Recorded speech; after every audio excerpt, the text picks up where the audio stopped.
চব্বিশের বিপ্লবের পরে আমরা একটি নতুন বাংলাদেশে অবস্থান করছি।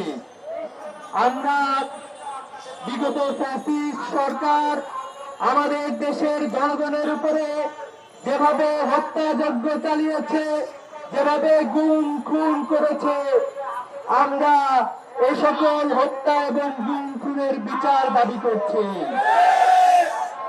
আমরা এমন এক বাংলাদেশে দাঁড়িয়ে আছি যে বাংলাদেশে বর্তমান বাংলাদেশে অস্থিতিশীল পরিবেশ সৃষ্টি করার জন্য এক ধরনের লোকদেরকে আমরা দেখতে পাচ্ছি, যারা পতিত ফ্যাসিস্ট, তারা নানা ধরনের ষড়যন্ত্র করছে। আমরা দেখেছি ভারত থেকে পতিত স্বৈরাচার দিল্লি দাসী শেখ হাসিনা বাংলাদেশকে অস্থিতিশীল করার জন্য ফোন কল রেকর্ড ফাঁস হয়েছে।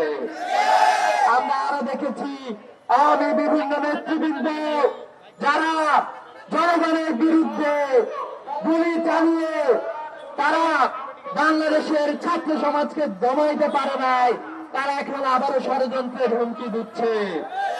গাজীপুর সিটির সাবেক মেয়র জাহাঙ্গীরকে দেখতে পাচ্ছি, সে বাংলাদেশের স্থিতিশীল পরিবেশ ধ্বংস করার জন্য সে হুমকি দিচ্ছে। ইতিপূর্বে আমরা দেখেছি সাবেক আইজিপি কুলাঙ্গার, সে আবারও সে বলেছে যে বাংলাদেশে যারা পুলিশ আছে তারা নাকি শেখ হাসিনার সবাই সমর্থক। আমরা পুলিশ প্রশাসনকে হুঁশিয়ার উচ্চারণ করতে চাই যে আপনারা দ্রুত সতর্ক হন। যেভাবে ছাত্র সমাজের বুকে গুলি চালিয়েছেন, একইভাবে আওয়ামী কুলাঙ্গার সহ বাংলাদেশকে অস্থিতিশীল করার জন্য যারা কাজ করছে সকলকে আপনারা শক্ত হাতে দমন করেন।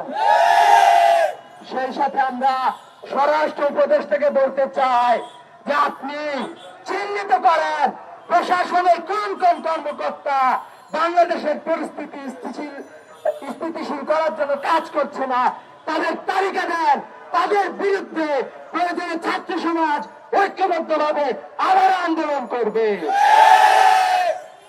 আমরা বলতে চাই যে আপনারা বাংলাদেশের প্রত্যেকটা এই 5 আগস্টের পরে যে সকল অনাকাঙ্ক্ষিত ঘটনা ঘটেছে সেই প্রত্যেকটা বিচার আমরা নিশ্চিত করতে চাই। অন্যথায় আমরা বলতে চাই, আপনারা দেখেছেন বিগত সময়ে বাংলাদেশের শিক্ষার্থীরা 2 মাস যখন কোনো ট্রাফিক ছিল না, বাংলাদেশের সকল শিক্ষার্থী, বাংলাদেশের পাবলিক বিশ্ববিদ্যালয়ের শিক্ষার্থী, প্রাইভেট বিশ্ববিদ্যালয়ের শিক্ষার্থী, মাদ্রাসার শিক্ষার্থী সবাই মিলে ট্রাফিক পুলিশের দায়িত্ব পালন করেছে। আপনারা যদি আইন শৃঙ্খলা পরিস্থিতি অতি দ্রুত ঠিক না করতে পারেন, আওয়ামী ফ্যাসিস্টদের বিচার নিশ্চিত করতে না পারেন, প্রয়োজনে ছাত্র সমাজকে সাথে নিয়ে কমিউনিটি পুলিশিং গড়ে তুলব আমরা ইনশাআল্লাহ। তাই অতি দ্রুত আইন শৃঙ্খলা পরিস্থিতি ঠিক করার আহ্বান জানিয়ে আমাদের বক্তব্য শেষ করছি। আসসালামু আলাইকুম।